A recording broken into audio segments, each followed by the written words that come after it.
ऐसे ही चले जाओगे, न तो ये जमीन जाएगी, न ये बच्चे जाएंगे, न तुमने सोना चांदी जमा किया वो जाएगा, न कपड़े जाएंगे, ये कुछ भी नहीं, सब छोड़ के और तुमको यहाँ से निकाल कर इसी मकान को उठा करके वहाँ जंगल में ले जा करके शमशान में पहुँचा के जला देंगे। क्या आपके साथ जाएगा? क्या ले आए थे आप? कुछ नहीं, अकेले आए थे। जब जाने लगोगे तो अकेले जाओगे, लेकिन इस माया में, इसमें ऐसे जड़ माया में फंस गए हो कि तुमको अपना होश ही नहीं है कि मैं किस रास्ते से आया हूँ, कैसे वापस जाऊँगा, रास्ता भूल गए। अब महात्मा महापुरुषों की जरूरत है कि वो रास्ता बताए। बिना उनके रास्ता बताए हुए जो जानता है वही रास्ता मनुष्य रूपी मकान में बताएगा। और तुम्हारा ये जो दिल है, ये हृदय जो कूड़ा कचरा पाप और पुण्य का यहाँ भरा, यहाँ नहीं, यहाँ कूड़ा कचरा नहीं है, ये सब यहाँ पर भरा हुआ, उसको महापुरुष साफ करेंगे। और फिर जब सफाई कर देंगे तो मन और बुद्धि और चित्त तुम्हारा निर्मल हो जाएगा। तो जीवात्मा जब साफ होगी तो आँख खुल जाएगी, कान भी खुल जाएंगे, सुनने भी लगना और देखने भी लगना। जब दिखाई देगा तो देवी देवताओं से मिलना भी, उनसे बात भी करना। और जो उसका रचने वाला जो है, जिसने ये सब कुछ बनाया, उस ईश्वर का भी दर्शन साक्षात्कार होगा। लेकिन तुम्हारे मनुष्य रूपी मंदिर में ही उसका घाट है, उसके पास जाने का। ये असली मंदिर है, ये मनुष्य मंदिर है। इसी को जिस्मानी मस्जिद कहते हैं, इसी बॉडी को कहते हैं चर्च। इसमें जीवात्मा बैठी हुई और जीवात्मा चेतन है, शरीर जड़ है, इसमें आकर के फंस गई। अब इसको कैसे निकाला जाएगा वो तो महात्मा जब युक्ति बताएंगे, रास्ता बताएंगे, तो धीरे से ये जीवात्मा मतलब ये जाग जाएगी और निकल के बाहर शरीर से बाहर खड़ी हो जाएगी।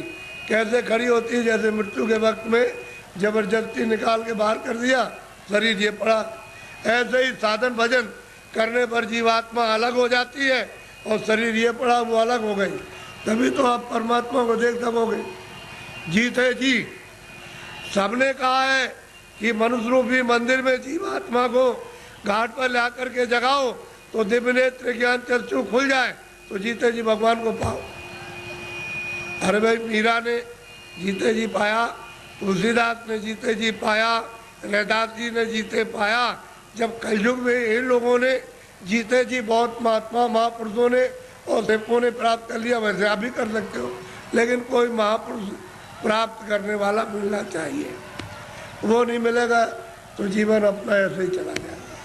ये जो आप कर्म करते हो, ये इंद्रियों का बाहर का कर्म है, जड़। तो जड़ कर्म से जड़ चीज मिलेगी।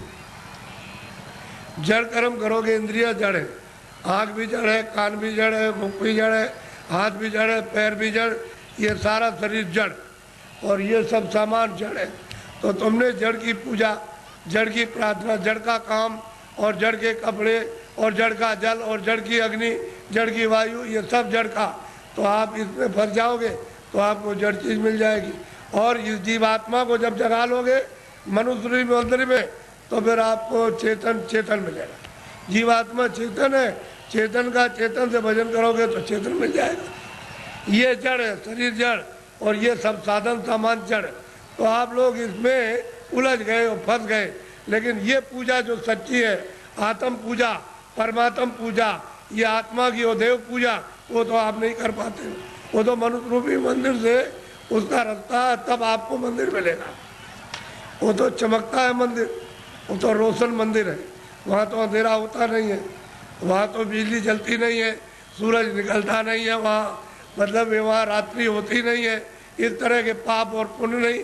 ऐसे मंदिर में पहुँचकर अपनी जीवात्मा से मनुष्य रूपी मंदिर में उसकी पूजा करो, सच्ची चेतन पूजा, तो जीव कल्याण हो जाए सदा के लिए, ये मुक्त हो जाए, छुटकारा पा जाए। और तुम सच्ची पूजा नहीं करोगे तो इसमें फंस जाओगे, तो आपको क्या मिलने वाला? अरे पाप और पुण्य, इसका फल पा जाओगे। आप तो पुण्य करते नहीं हो, पापी पाप दिन और रात करते हो। तो बताओ कैसे तुमको फिर ये मनुष्य शरीर मिलेगा और कैसे भगवान मिलेगा? उसने तो कहा मन और बुद्धि और चित्त है ये निर्मल, और अंतःकरण निर्मल जिसका हो जाएगा वो मुझको प्राप्त कर ले। तो आपने तो मन बुद्धि चित्त है अंतःकरण निर्मल नहीं किया, ये तो काम क्रोध लोभ और मोह और अहंकार में फंसे रह गए। इसमें इस गंदगी को अपने ऊपर लादते रहे, पहाड़ों की तरह से लाद लिया, तो इसको उतारेगा कौन? यह सारा जीवन आपका व्यर्थ जा रहा है। मनुष्य शरीर फिर नहीं मिलेगा।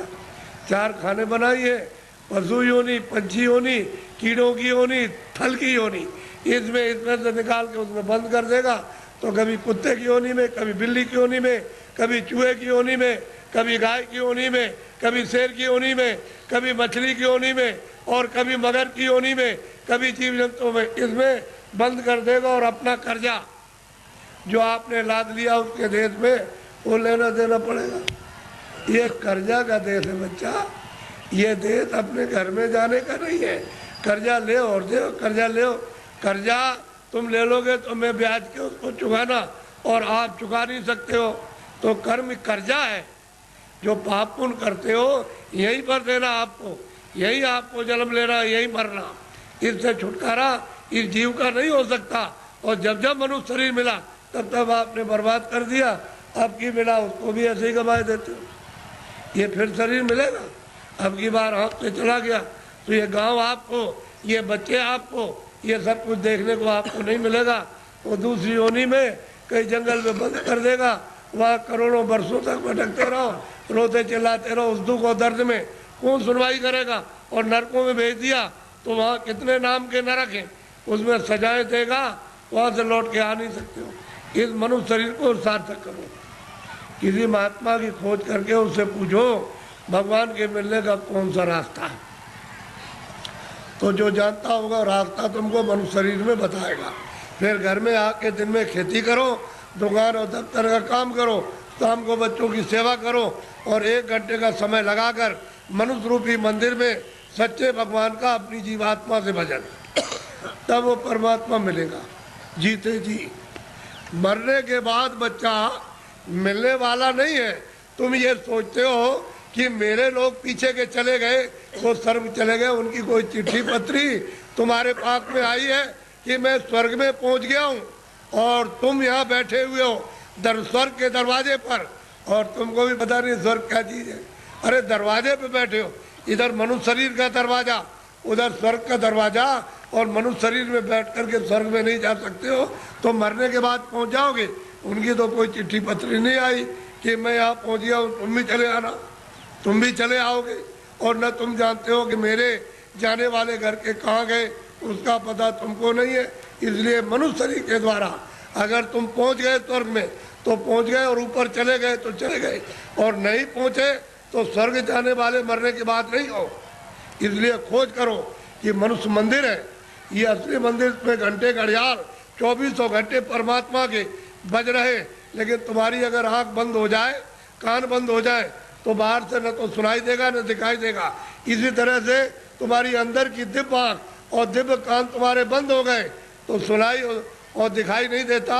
तुम्हारे अंदर के वो दिव्य आँख और दिव्य कान खुल जाए तो सुनाई देने लगे, दिखाई देने लगे।